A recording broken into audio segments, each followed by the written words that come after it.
안녕하세요. 왜 이렇게 많이 오셨어요? 여러분들과 이야기 나눌 수 있는 기회 있는 게 매우 기쁘기도 하지만은 또 부담스럽기도 합니다. 어쨌든 이 자리에 오신 분들은 책 읽는 게 이제 팔자처럼 되어 있는 분들이 여기 오셨다는 생각을 해보는데, 책 읽는 팔자가 있어요, 원래.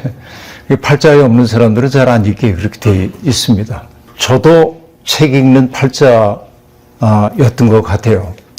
제 손녀가 있는데, 제 손녀가 하루는 책에 이렇게 얘기했습니다. 할아버지는 책이 그렇게 좋아? 그래서 왜? 그랬더니 우리가 올 때마다 할아버지는 서재에서 책 보고 있잖아. 그렇지. 그러니까 얘가 이제 제 별명을 하나 붙여줬습니다. 할아버지는 책꾸러기야? 그렇게. 책벌레란 말도 있고 뭐 다양한 말들이 있습니다만은 독서광 이런 말도 있고 그런데, 저는 뭐 독서광 정도는 아니고 손녀가 붙여준 책꾸러기라고 하는 말이 너무 좋았어요. 어감이 약간 장난꾸러기 느낌도 나고, 독서 행위가 그렇게 심각한 건 아니다 하는 것도 애가 일깨워주는 것 같고, 그래서 저는 이제 앞으로 제 별명을 책꾸러기 그렇게 하기로 작정을 했습니다. 그런데 오늘 이제 책 이야기를 듣기 위해 이 자리에 오신 여러분들에게 약간 김 빠지는 소리부터 하자고 한다면, 전도서 12장 12절에 보면 이런 말이 등장합니다. 아이들아, 조심하여라. 책을 읽는 건 끝이 없고 공부만 하면 몸이 피곤해진다. 그렇게 얘기합니다. 전도서의 거의 끝부분에 나오는 얘기이거든요. 제가 그 대목 읽을 때마다 아멘 그럽니다. 책을 읽는 것은 끝이 없다. 또 공부만 하는 건 몸을 피곤하게 한다 하는 생각을 하는데, 저기 앉아서 잠깐 생각을 해봤습니다. 제 나이 거의 이제 성인이 될 무렵부터 해가지고 오늘까지 50년 동안을, 그 전에 읽었던 거 말고 50년 동안을 읽었다고 한다면은, 그냥 얼마나 읽었는지 잘 모르겠지만은 대략적으로 1년에 젊었을 때는 200권 정도 봤던 것 같고, 대략 한 150권 정도씩 봤다고 본다면은, 그래요. 50년 해봐야 7,500권? 그 정도 본 것 같아요. 뭐 많이 봤다고 얘기할 수 없고, 또 많이 봤다고 하는 그게 그 인품의 고매함을 만드는 것도 아니어서 책 읽는 게 별로 보람이 없다는 걸 제가 느끼고 있는 사람 가운데 하나이긴 합니다. 여하튼 책 읽는 팔자라고 하는 게 있다는 생각이 드는 게, 저는 이제 그 어린 시절에 서울로 올라왔는데, 중학교 입학시험 준비하라고 뭐 시골 학교에서 권하고, 그래서 서울로 올라왔는데 자취생활을 하게 됐습니다. 초등학교 때. 그런데 제가 자취하고 있던 집 가까이에 친척집이 있었는데, 그 친척집의 아이들이 저하고 비슷한 또래들입니다. 1960년대 중반인데요. 그때 그 집에는 피아노도 있고 승용차도 있고 그런 집입니다. 그러니까 그 집에 가면은 텔레비전도 있었어요. 그 집에서 텔레비전이라는 걸 처음 제가 봤는데, 텔레비전도 있고 승용차도 있고 피아노도 있고 뭐 없는 게 없어요, 제 눈에 보기에는. 그리고 그 집에는 놀랍게도 소년 소녀 문학 전집, 이게 50권짜리가 딱 꽂혀 있습니다, 피아노 위에. 근데 가만히 보니까 그 집 아이들은 절대 그걸 읽을 생각이 없어요. 전집이 그냥 꽂혀 있을 뿐이죠. 그러니까 부모님들은 그 아이들이 그 책을 좀 읽어줬으면 하고 사다 놨을 텐데, 원래 그렇습니다. 내 거라고 생각하는 순간부터 매력이 떨어지기 시작하거든요. 사람들이 이제 그렇게 되어 있습니다. 그런데 저는 그게 제 게 아니니까 이렇게 탐독을 했어요. 그 집에 가면은 그 책들을 무조건 읽습니다. 아무런 목적이 없어요. 내 거 아닌 거니까 그걸 읽어야 했던 거죠. 그런 의미에서 책 읽는 게 팔자다 하는 생각이 들게 되는 거죠. 그러다 보니까 문자를 보는 것이 저한테는 익숙하게 되었고, 당연하게 그렇게 여겨지게 되었고, 중학교에 들어가가지고는 뭐 여기 남자분들이, 요즘은 좀 그런 분들이 적겠지만은 우리 또래 사람들이, 중학생들이 탐독하던 책들이 있습니다. 무협지입니다. 시장 어귀에 이렇게 가면 저녁이 되면은 카바이트 불을 붙여놓고, 그리고 은행이나 이런 데 벽면에다가 무협지 같은 책들 또 일반 소설들을 쭉 꽂아놓고 빌려줘요. 그러면은 그 빌려다 보는데 얼마나 재미있는지 하룻밤 사이에 2권, 3권 이렇게 읽습니다. 그러니까 이런 것들이 이제 읽는 습관이었던 것 같아요. 그리고 이제 제가 충남 당진이라고 하는 곳, 시체 고향인데 방학이 돼가지고 시골 내려가면은 정말 무료하지요. 왜냐면은, 우리 동네에는 전기도 안 들어오는 곳이었기 때문에 그때까지도 전기도 안 들어오고 이제 그런 곳이니까 정말 옛날 얘기들 많이 듣기도 하고 그랬었는데 그 무료한 시간을 어찌할 바를 모를 때 다락에 올라가서 탐색을 하는 거죠. 여기 뭐가 없나. 왜냐면 제가 누나가 5명이고 형이 2명입니다. 그러니까 누나들이 읽던 책들이 어딘가에 숨겨져 있으면 꺼내가지고 뭔지도 모르지만은 어쨌든 풀밭에 앉아가지고 탐독을 했는데 뭔지도 모르고 뭐 폭풍의 언덕, 누구를 위하여 종은 울리나, 바람과 함께 사라지다 이런 것들을 읽었던, 그것도 세로 쓰기로 되어 있는 2줄 아주 작은 포인트로 되어 있는 그 글들을 읽는 데는 멋만 부렸던 거죠. 그렇게 읽는 행위에 이제 매우 익숙하게 그렇게 되었었습니다. 그러다가 이제 대학에 들어갔을 때 저는 이제 우리 동기들에 비해서 대학을 좀 늦게 들어갔는데, 왜냐하면 신앙생활을 늦게 시작을 했기 때문에, 그러니까 다른 사람들이 당연하게 생각하고 있는 것들이 저한테는 당연하지 않아요. 다 의문에 붙여야 했습니다. 그런데 자기들에게 당연한 것을 의문에 붙이는 사람은 수상쩍은 사람이죠. 이 신학교 분위기에서.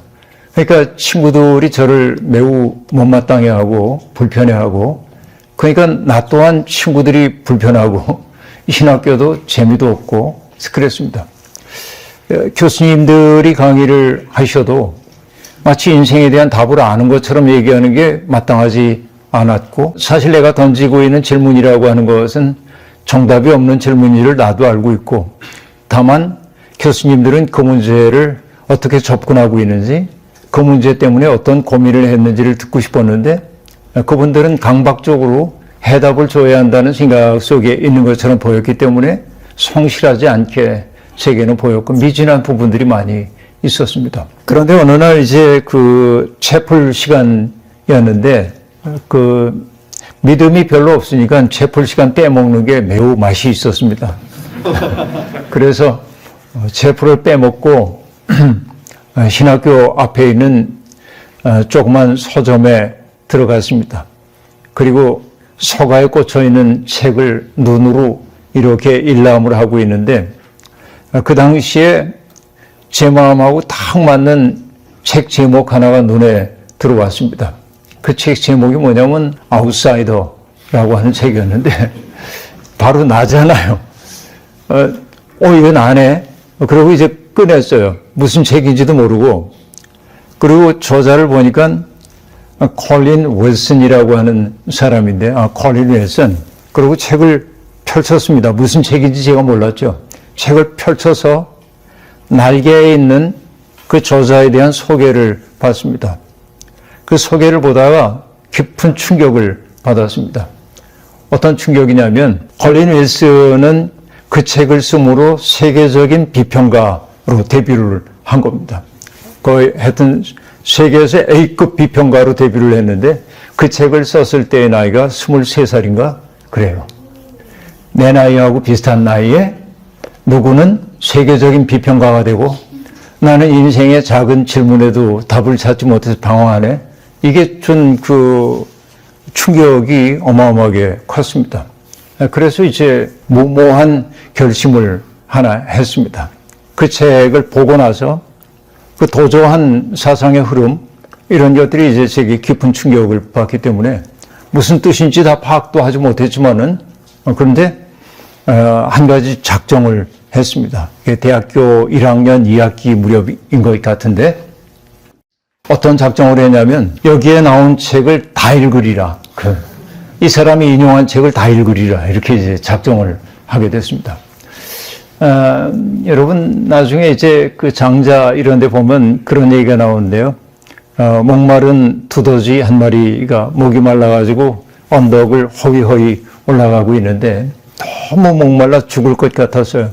그래서 언덕을 딱 오르자마자 저 밑에 황하가 도도하게 흘러가는 모습을 봅니다. 그러자 이 두더지가 어떤 결심을 하냐면 내가 저 물을 다 마시리라 이렇게 작정을 합니다. 그리고 달려와가지고 황화물을 마시는데 마셔봐야 지가 얼마나 마시겠어요. 그걸 뭐라고 하냐면 언서음하 불과 만복이라 그렇게 말하는데 이 목마른 두더지가 이 황하강의 물을 마시는데 기껏 마시는 게 뭐냐면 집 100굴에 채울 만큼밖에 못 마신다. 이제 그런 얘기인 거죠. 제가 꼭 그걸였던 것 같습니다. 그러나 뜻을 세웠기 때문에 그 책에서 등장하고 있는 책들을 우리말로 구할 수 있는 것은 구하고 옛날에 청계천 7가 8가 거기 가면 전부 이제 그 헌책방들입니다. 헌책방들을 뒤지고 왜냐하면 책 살 돈 별로 없었으니까 이 집과 저 집에 똑같은 책이 있으면은 가격 비교해가지고 사고 그리고 이제 그걸 탐독하기 시작했고 또 미군 부대 근처에서 흘러나온 영어 책이 있으면은 못 구하는 것들은 그렇게 구하기도 하고 그래서 열심히 읽었습니다. 그 책을. 읽고 나니까 뿌듯하더라고요. 그런데 지나놓고 생각해 보니까 그때의 독서가 제가 일평생을 살아가는데 세상을 대하는 태도, 세상을 바라보는 나의 시각, 관점 이런 것들을 정서적으로 주조한 때가 바로 그때였다 하는 생각이 이제 들더라 하는 얘기입니다. 아무런 목적도 없는 독서 행위였지만은 먼 훗날 보니까 내가 읽었던 책들이 나를 주형하고 있었다 하는 사실을 알게 됐다 하는 얘기입니다.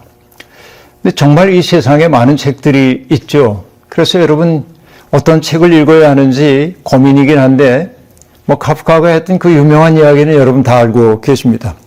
우리가 읽는 책이 주먹질로 두개골을 깨지 않는다면 무엇 때문에 책을 읽는단 말인가? 주먹질로 우리의 두개골을 깨뜨리는 글을 읽어야 한대. 그러면서 그 유명한 얘기가 등장합니다. 책이란 우리 내면에 존재하는 얼어붙은 바다를 깨는 도끼여야 한다. 그래서 그렇게 얘기합니다. 내가 읽는 책이라고 하는 게 내 속에 있는 얼음을 깨는 도끼여야 한다. 여러분 쇠빙산 같은 거 생각하면 될 텐데요. 이게 이제 독서 행위라고 이야기를 하고 있습니다. 카프카 정도 되니까 그 정도 얘기할 수 있는 거고 우리는 차마 그렇게까지는 얘기하지 못하죠. 그런데 제가 경험한 것은 인간은 책을 만들지만은 우리 민경찬 편집장도 책을 만드는 분입니다만은 인간은 책을 만들지만은 책이 또한 사람을 만든다. 이건 이제 우리가 경험적으로 알 수 있는 지식입니다. 그런데 뭔가를 읽는다고 하는 것은 지식과 정보를 내 것으로 받아들이는 일이기도 하지만은 책을 읽는다는 것은 특정한 형태의 자기를 길들이는 행위이기도 합니다. 내가 어떤 책들의 취미가 있는지, 내가 주로 선택하는 책들이 어떤 것인지에 따라서 나는 거기에 길들여져요. 그러니까 나의 사유의 길이 내가 주체적으로 만들어 간다기보다는 내가 따라가고 있는 독서 행위, 그 행위가 우리의 생각을 만들기도 하고 또 내가 거기에 길들여지기도 한다 하는 얘기입니다. 그러니까 독서 행위를 통해서 우리는 살아가는 데 필요한 어떤 자질 같은 것도 이제 얻게 되고 어떤 분들은 뭐 심지어는 문명에 참여한다 이렇게 거창하게 얘기하기도 합니다. 그런데 미국의 신경심리학자인 메리 볼프라고 하는 사람이 그런 얘기를 하죠. 인류는 책을 읽도록 태어나지 않았다라는 이야기입니다. 독서가 새로운 것을 배워서 스스로를 재편성하는 과정에서 탄생한 인류의 기적적 발명이다. 그렇게 말합니다. 인류의 발명이래. 왜냐하면 호모사피엔스가 지구상에 나타난 것이 약 20만 년 전으로 보고 있습니다. 그런데 인간의 문자가 발명된 것은 고작 8,000년 전, 그것도 쇠기 문자 같은 거, 뭔가 계산하기 위한 그런 정도, 서령 문자라고 하는 거.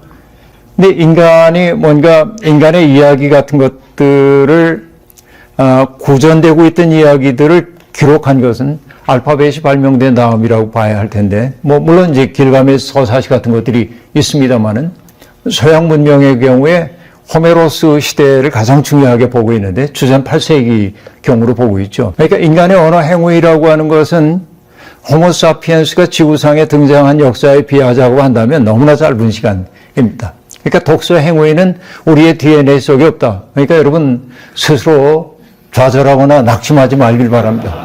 나한테는 그 DNA가 없는 거야. 난 그래서 지구의 장구한 역사가 만든 걸작품이야. 이렇게 생각해도 괜찮아요. 그러니까 우리의 유전자에는 독서 능력이 새겨져 있지 않습니다. 그러므로 독서라고 하는 것은 매우 의도적인 행위가 아니면 안 되는 것이라고 볼 수 있습니다. 우리가 책을 읽는 까닭은 두 가지라고 얘기를 할 수 있겠는데, 하나는 내게 필요한 교양과 지식을 얻기 위한 독서, 이런 독서들을 해야 합니다. 그런데 그런 독서만이 아니라 소일거리로서의 독서도 있는 게 이제 사실이죠. 이렇게 얘기하면 죄송한 얘기가 될 텐데, 제가 제일 좋아하는 그 잡지가 있습니다. 저는 서슴없이 그렇게 얘기합니다. 고상한 잡지일 거라고 여러분 짐작하십니까? 예, 굉장히 고상합니다.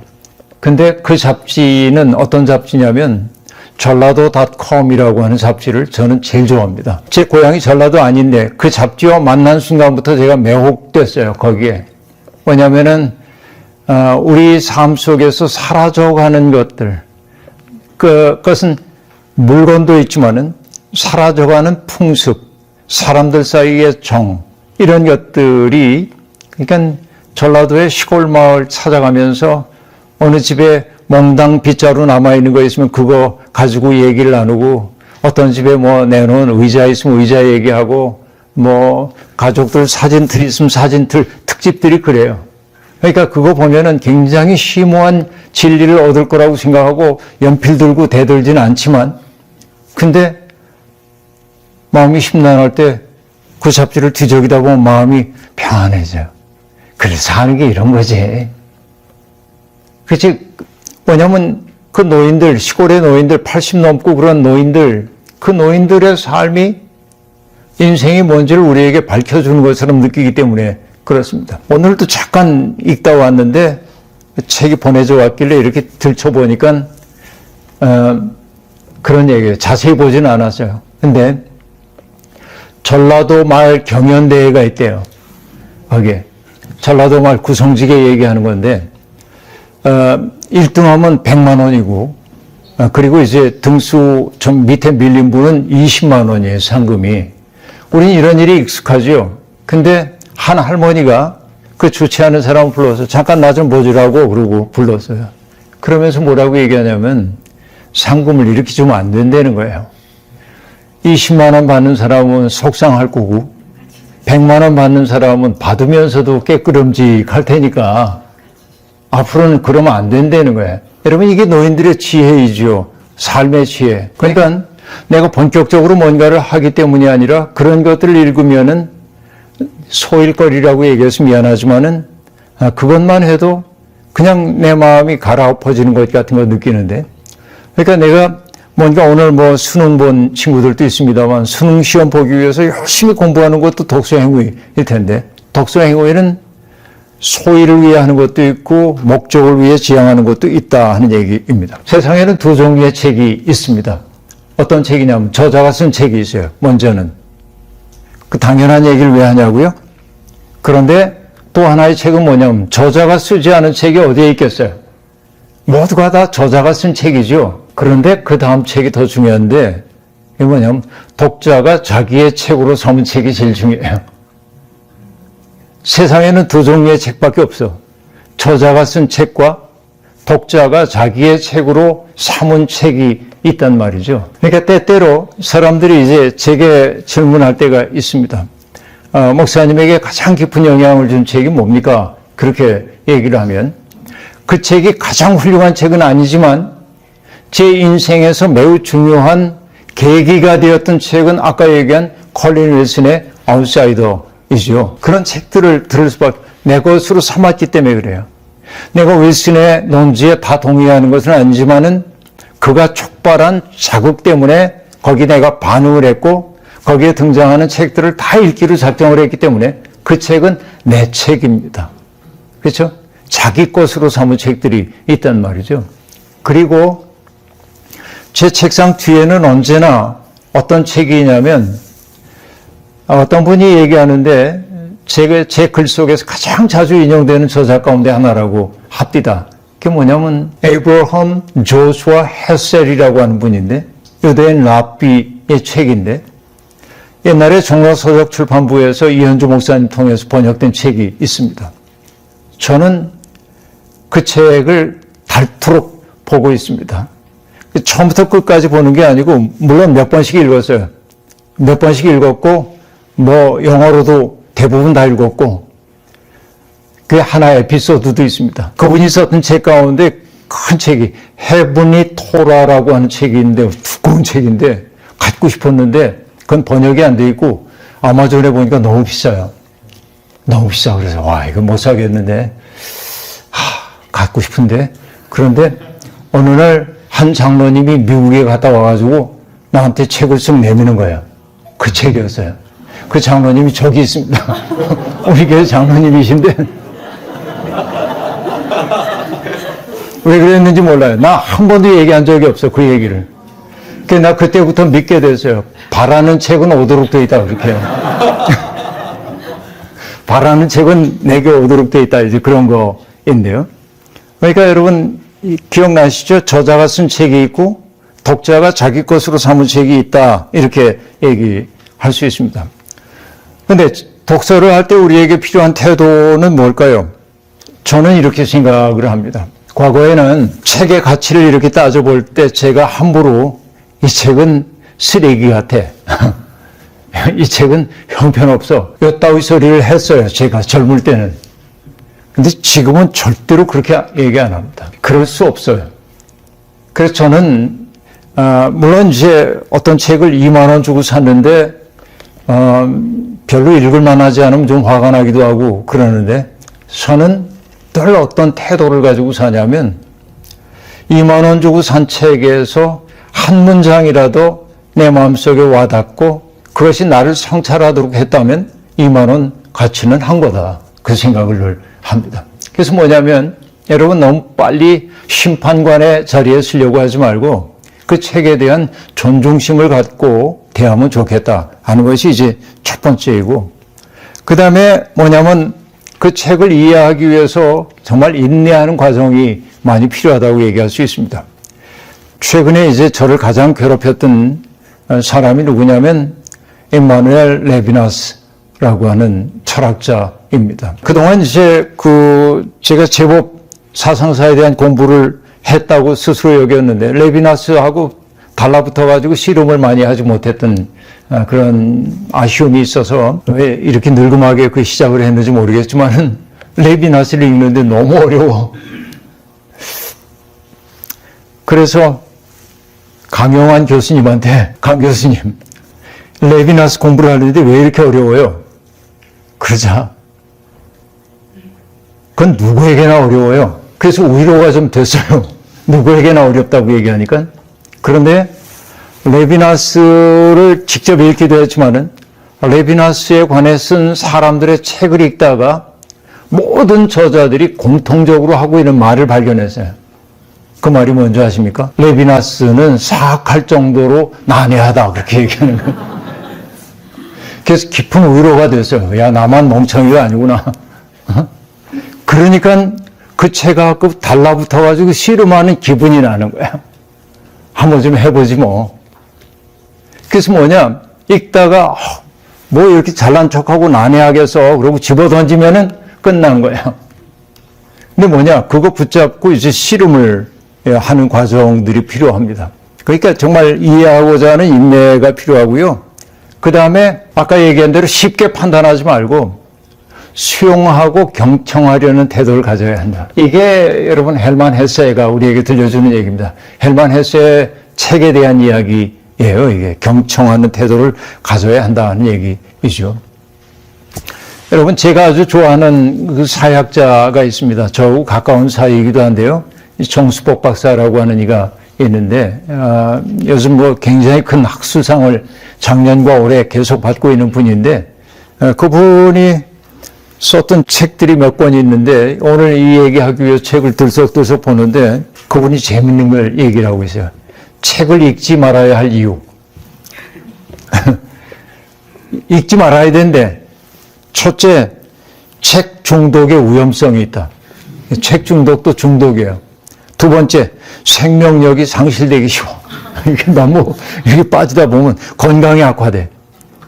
그 다음에 직접 경험 기회의 축소. 그거보다 더 위험한 게 이분이 5번째 꼽고 있는 건데 설익은 지식인의 범람. 너만 하냐? 나도 한다. 근데 요만큼 알면서 다 아는 것처럼 설익은 지식인의 범람. 현실 부적응. 영성의 고갈. 그리고 이게 그 정수법 박사에게 정말 이 얘기하고 싶었던 거로 난 보이는데 자연으로부터의 소외. 책만 보다 보면 자연을 안 봐요. 자연이라고 한 텍스트를 봐야 하는데 이게 이제 책을 읽지 말아야 할 이유야. 그리고 그가 이렇게 얘기합니다. 그래도 책을 읽어야 할 이유. 그래도 책을 읽어야 할 이유.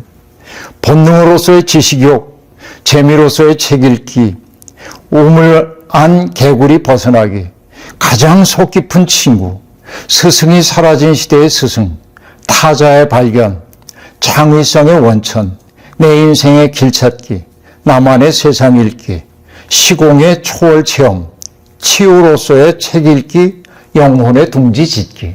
여러분, 책을 읽어야 할 이유들이 많고 많다는 사실을 알 수 있습니다. 여기서 이런 얘기를 좀 하고 싶어요. 여러분, 장자라고 하는 책에 보면 제가 종종 아주 신실한 기독교인들에게 욕을 먹을 때가 많은데 왜냐면 저는 장자 얘기, 노자 얘기하는 걸 좋아하거든. 근데 재밌는 걸 어떻게 해? 근데 장자의 추수편을 보면은 제가 좋아하는 얘기가 하나 나옵니다. 추수라고 하는 건 가을 추자에 물수자를 써요. 가을에 홍수란 뜻인데 황하의 신 하백이 있었습니다. 가을이 돼가지고 비가 많이 내려가지고 황하 물이 가득 찼어요. 그러니까 자기가 대단한 존재가 된 것처럼 마음이 좋았습니다. 그 강물을 타고 둥둥 떠서 동쪽으로 흘러가다 보니까 북해에 이르게 되었습니다. 바다에 이르게 되었어요. 근데 갑자기 여러분 강이라고 하는 게 양안이 있잖아요. 강 이편과 저편. 그 양안이 넓게 형성된 거 자랑스러워했는데 바다에 가자 경계가 없는 지경이 톡 자기에게 열린 겁니다. 그때 비로소 하백은 자기가 얼마나 보잘것없는 존재인가를 깨닫습니다. 북해의 신이 북해약이라고 하는 신이 있는데 북해약에게 묻는 거예요. 나는 왜 이 넓은 세계를 못 봤을까? 그러자 북해약이 대답합니다. 사람들은 흔히 크다, 작다, 귀하다, 천하다 이런 구별을 하고 살지만 자연은 그런 구별을 하지 않는다는 거예요. 귀한 거 천한 거 없고 크고 작은 것 없어. 그냥 그대로 존재한다는 것입니다. 그렇게 구별하는 것은 다만 사람이 하는 것뿐이라는 거예요. 그리고 북해약이 하는 얘기가 이런 겁니다. 우물한 개구리에게는 바다에 대해서 말해줄 수 없습니다. 그렇게 얘기하는 거예요. 이게 우물한 개구리 얘기가 거기서 나오는 거예요. 우물한 개구리에게는 바다에 대해서 말해줄 수가 없습니다. 우물에 갇혀있기 때문에 그렇습니다. 여름 벌레들에게는 얼음에 대해 말해줄 수가 없습니다. 얼음이 자기의 경험 세계 속에 없기 때문에 그래요. 한 가지 전문 지식인들에게는 도에 대해 말해줄 수가 없습니다. 왜? 자기의 지식의 한계 속에서만 바라보기 때문에 그렇습니다. 여러분, 이게 전국시대 초기에 나온 저작이지만 오늘의 우리의 삶을 그대로 돌아보게 만든단 말이에요. 오늘의 기독교인들이 자기가 알고 있는 세계, 그 세계가 다 한 줄 알아요. 여기 내가 전문가래. 그런데 세계는 정말 넓고도 넓단 말이에요, 이게. 그러니까 우리가 공부를 한다고 하는 것은 뭐냐? 공부를 한다고 하는 건 다른 것 아닙니다. 나의 자금을 알아차리는 거죠. 소크라테스가 했던 이야기 우리들이 잘 알고 있죠. 자기가 이 아테네에서 지혜로운 사람으로 인정받는 까닭은 뭡니까? 내가 알지 못한다는 사실을 아는 사람이기 때문이다. 그렇게 얘기한단 말이죠. 이게 열린 태도이죠. 그런데 오늘 설익은 지식인들이, 설익은 신학자들이, 설익은 신앙인들이 세상에 대해서 다 아는 것처럼 그렇게 얘기하면서 있는데 경계 없는 세계 속에 논일고 있는 사람들이 보기엔 우물한 개구리처럼 보이는 경우가 많다. 그런 얘기죠. 그러니까 우리의 공부라고 하는 게 결국 해야 될 일이 뭐냐면 공부는 뭔가를 형성해가는 과정이죠. 내가 세상을 어떻게 인식하고 어떻게 대면하는지를 보여주기 위한 것들이 공부라고 얘기할 수 있겠습니다. 이것을 알로 비유하자고 한다면 알의 껍질이 하고 있는 역할이 이중적 역할이 있는 거예요. 하나는 뭡니까? 알 속에 있는 생명을 보호해요. 내가 가지고 있는 지식이라고 하는 게, 내가 가지고 있는 어떤 언어라고 하는 게 나를 보호해 주기도 합니다. 기독교식으로 얘기하면 교리라고 하는 게 우리를 보호해 줘요. 그릇되지 않도록. 그런데 껍질의 존재의 이유는 안에 있는 것들을 감싸는 것이기도 하지만 깨져야 하는 것도 존재의 이유입니다. 깨져야 안에 있는 생명이 나오잖아요. 이 깨지는 그 과정을 저는 신학적으로 보자고 한다면은 예수님이 말씀하셨던 자기를 부인하고 라는 말로 여겨요. 나를 끝없이 부인해야 돼. 내가 안다고 하는 것, 지금은 아는 것처럼 보여요. 그러나 알 수 없음의 세계 속에 당도해야 돼. 그러니까 여러분 욥기를 보더라도 그렇죠. 욥이 생각하고 있는 하나님은 이러이러한 분이어야 했습니다.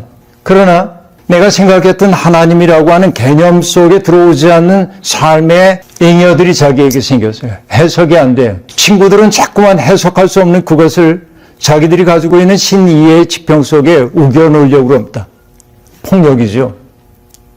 그런데 욥조차도 그 신학의 틀에서 벗어나지 못해요. 뭔가 잘못됐을 거래. 하나님이 이러시는 건 뭔가 잘못했기 때문이래. 답을 듣고 싶대. 자기가 가지고 있는 하나님에 대한 생각에서 벗어나지는 않습니다. 욥이 끝까지. 근데 나중에 하나님이 욥에게 등장하셔가지고서는 세상에 있는 신비한 것들에 대한 이야기를 하면서 내가 땅에 기소를 놓을 때 너 어디 있었냐고 묻습니다. 그죠? 아무 대답할 수가 없어. 내가 안다라고 하는 게 사실은 무지했다는 사실을 알게 된 거예요. 그러니까 무지한 말로 이치를 가리우는 자가 누굽니까? 그러면서 욥은 입을 다물어 버리고 마는 것이죠. 이게 이제 진실한 태도라고 볼 수 있습니다. 그러니까 여러분 신학적으로 얘기하자고 한다면 긍정의 신학이 있고 부정의 신학이 있죠. 동방정교회 같은 경우에 부정의 신학을 얘기합니다마는 하나님은 탐욕스러운 분이 아니다. 하나님은 냉혹한 분이 아니다. 하나님이 아닌 것들을 이렇게 얘기해내잖아요.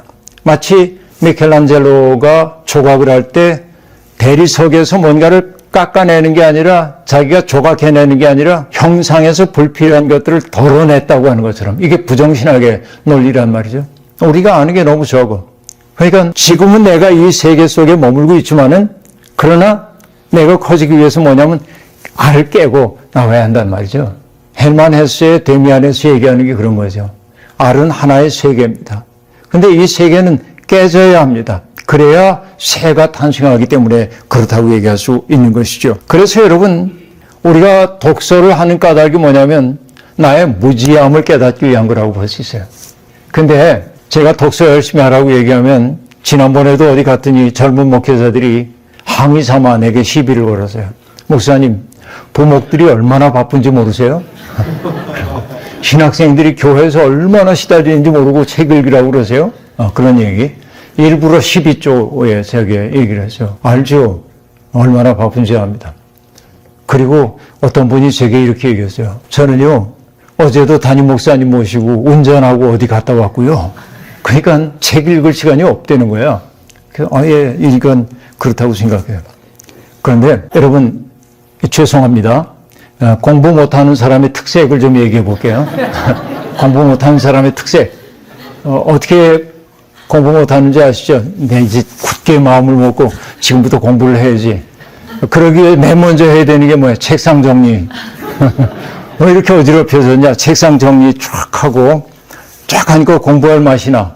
그래서 서랍을 딱 열고 필기구를 꺼내는데 형형색색 준비해야 되니까 문방구 갔다 와야 돼. 갔다 와서 보니까 포스트잇이 없네. 또 갔다 와.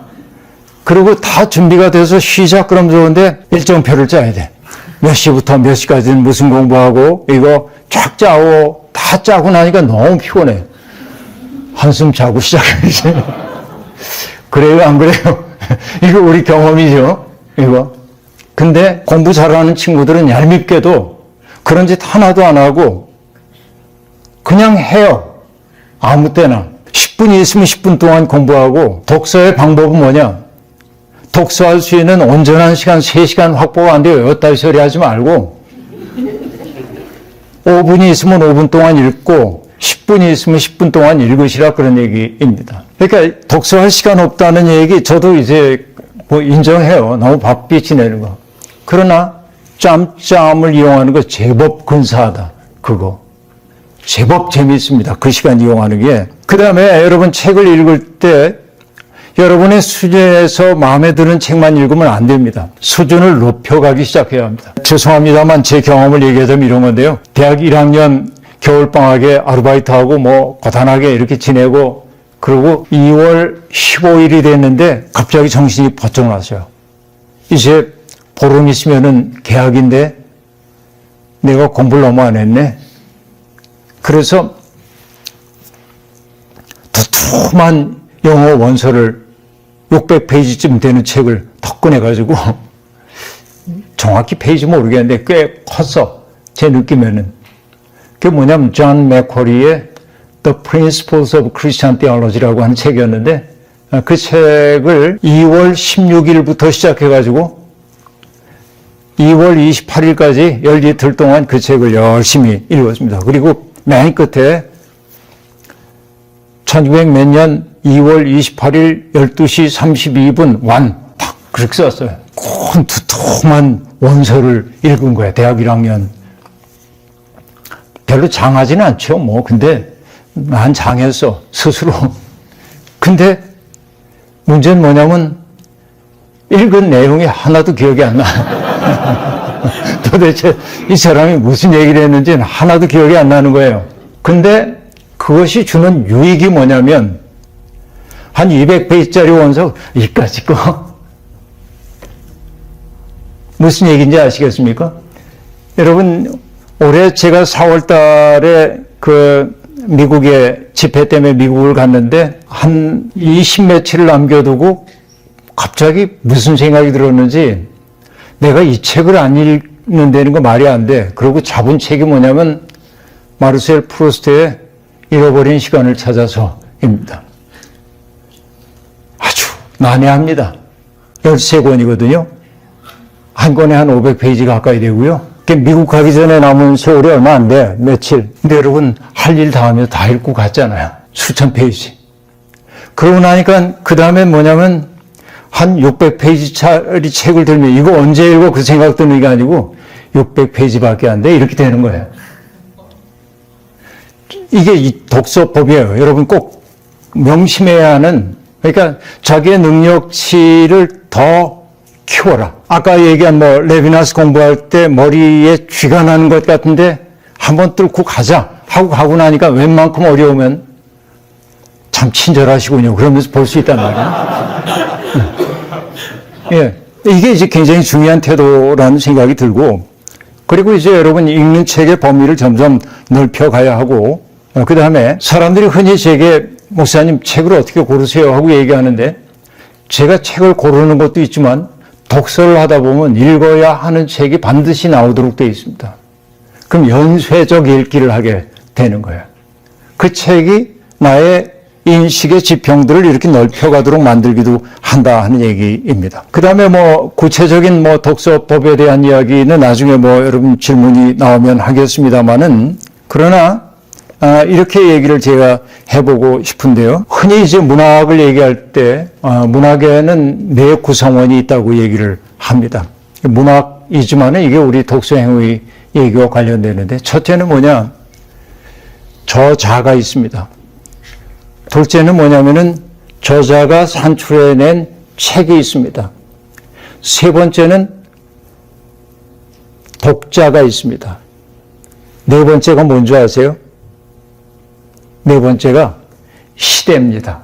그러니까 여러분 헤라크레이토스가 했던 얘기 기억나시죠? 사람들은 같은 강물에 두 번 발을 담글 수 없다 하고 얘기하는데 물이 흘러가기도 하지만은 나도 처음 들어갈 때 그 존재와 나는 달라져 있단 말이죠. 이게 흐름 속에 있단 말이죠. 그러니까 정말 놀라운 게 내가 탐독을 했던 책인데 밑줄을 긋고 그랬는데 다음에 또 읽을 땐 다른 곳에 밑줄을 긋는단 말이에요. 그죠? 내가 바뀌어 있는 거예요. 이미. 그러니까 때때로 책을 읽는다고 하는 것은 바로 내가 어떻게 바뀌어가고 있는 것을 확인하는 과정이기도 한 것입니다. 그래서 같은 책, 여러분에게 영향을 주고 있는 책들은 여러 번 반복해서 읽는 게 굉장히 중요한 일이겠다 하는 생각을 갖게 되고요. 그 다음에 저는 이렇게 제게 주어져 있는 시간이 5분밖에 없어서 이제는 5분 안에 이 얘기를 마무리를 좀 해야 하겠습니다. 저는 시간을 잘 지켜요. 여러분 장자 얘기 하나 더 할게요. 미안합니다. 장자의 천도편에 보면 재미난 얘기가 나와서 들려드린 얘기입니다. 제 나라의 환공이라고 하는 분이 제 후이죠.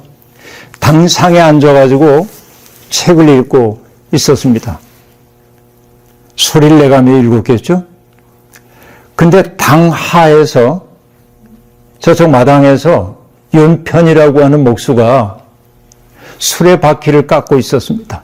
자귀 같은 거 가지고 이렇게 깎았겠죠? 근데 이 목수가 제 나라 환공에게 말을 붙입니다. 공께서 읽고 계신 그 책은 무엇입니까? 그러자 대답합니다. 성인들께서 쓰신 책을 읽고 있다. 그러자 윤편이 당돌하게도 이렇게 얘기한다. 그렇다면 성인들의 찌꺼기를 보고 계시군요. 그렇게 얘기한 겁니다. 아니 지금 이제 왕인데 황제는 아니지만 왕인데 왕이 책을 읽고 있는데 성인의 찌꺼기를 읽고 있다고 그렇게 얘기를 하고 있어요. 그러니까 화가 나가지고 과인이 책을 읽고 있는데 어찌 바퀴 만드는 자 따위가 시비를 건단 말이냐. 이치에 닿는 말을 한다면 용서하겠지만은 설명하지 못한다면 죽음을 면치 못하리라. 그런데 윤편은 전혀 당황하는 기색 없이 자기 얘기를 하는 겁니다. 제가 지금 이렇게 바퀴를 깎고 있습니다마는 이 바퀴를 너무 많이 깎으면 헐거워져 가지고서는 제대로 작동하지 못하고 또 덜 깎아서 뻑뻑하면 또 그것대로 작동을 하지 못하기 때문에 이거는 말로 설명하기 어렵고 손으로 그리고 감으로 이걸 익혀야 하는 것이기 때문에 내가 자식놈에게도 이건 가르쳐 줄 수가 없습니다. 그래서 내 나이가 70인데 70 먹도록 아직도 이것을 하고 있는 겁니다. 그렇게 얘기합니다. 그러니까 이건 손의 감각으로 터득하고 마음으로 느끼는 것이지 입으로 전달할 수는 없다라고 하는 것이죠. 그러니까 이 윤편이 하는 얘기가 그런 거입니다.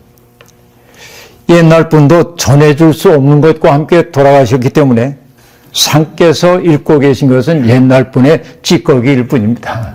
이게 굉장히 중요한 얘기입니다.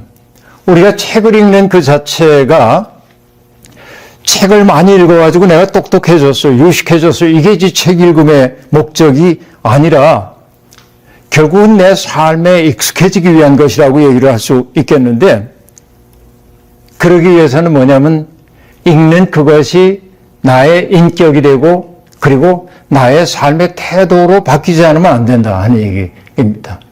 이게 중요하죠. 마지막으로 얘기 여러분께 합니다. 독서의 비법 그런 건 없습니다.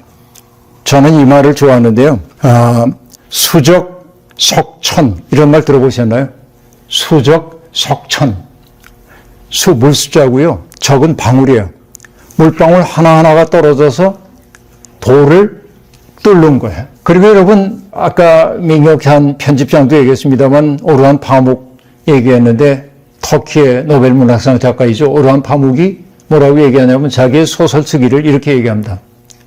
바늘로 우물 파기. 바늘로 우물 파는 게 가능합니까? 근데 그 마음으로 가는 거죠. 진리 공부하는 사람은 그렇게 하는 거예요. 그래서 제가 좋아하는 말은 이런 데 있습니다. 순자의 권학편에 나오는 얘기인데 적토 성산 풍우흥원이라 그렇게 말합니다. 적토, 흙이 조금 모여져서 산을 이루면 바람과 비가 일어나고, 적수성현 교룡생원이라 물을 한 방울 두 방울 모아 연못을 이루면 거기에 물고기들이 생겨나고, 적선성덕 이 신명자득, 선을 쌓고 덕을 이루면 신명이 저절로 얻어지고, 성심비연이라 성인의 마음이 거기에 갖춰진다.